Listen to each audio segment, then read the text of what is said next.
Hold on. Look, we got it. The iPhone 16 Pro Max. I'll set it right here. It was in my pocket. But I got the, let me make sure I know what kind it is. The natural titanium. I'll post a little quick video of me kind of looking around for it. But you know, if I'm making a video about the iPhone, then it has to be something special about it. And what I'm going to tell you is special. You know, I'm going to show you in a second. I just posted, or I just shot this video right here in this seat. We have 4K 120, ladies and gentlemen. That is the best feature for a phone that I feel personally, if you're into any type of cinematography, any type of video, whatever you're doing with videos, period, TikTok, YouTube, whatever, this is for you. This is something that's going to captivate a lot of people. This little feature, this little tweak in the system. We have ourselves a 4K slow motion option. And what that does for me is in moments where I don't have the big boy DSLR and I want to get that slow motion header of a tear going down someone's face, but it has to be in 4K, we'll be able to capture it just a little bit better. And for me,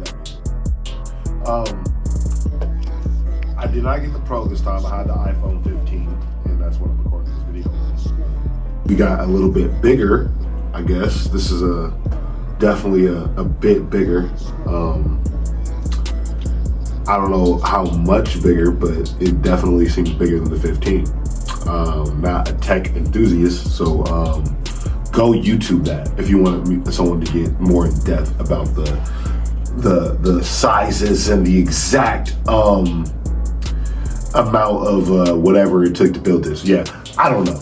This seems like it's not too much different on the other side of the phones as far as like maybe like the 14. I'm hearing that the upgrade, if you're not in it for certain aspects of this phone.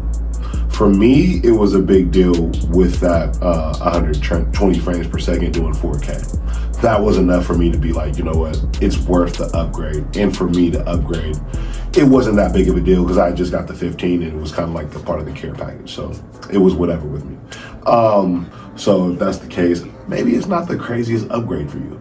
But we have a lot of cool features on the side here, I guess. You can zoom in with this little random button, which seems like it's pretty cool. I'm gonna learn how to use it. I don't know. But the look of this phone is definitely really sleek. Looks professional. It's really big. I have big hands, so you put it in my hand, I guess. Maybe it doesn't seem that big compared to my hand, but I do have big hands, so like it's a handful. You know what I mean? No diddy. But yeah, bro, iPhone 16 Pro Max. Let me know what your favorite iPhone of all time is in the comments. Let me know if maybe I shouldn't have upgraded. For me, I felt like it was a big deal, like I said, for the camera. But maybe you guys think different. I'd like to hear what y'all guys got to think about it. And if you have an iPhone 16 Pro Max, what are the best parts about it for you? Let me know in the comments. And if you're a creator, please let me see some of your videos about the iPhone 16 Pro Max. Let me know in the comments, yo. I'll holler at you.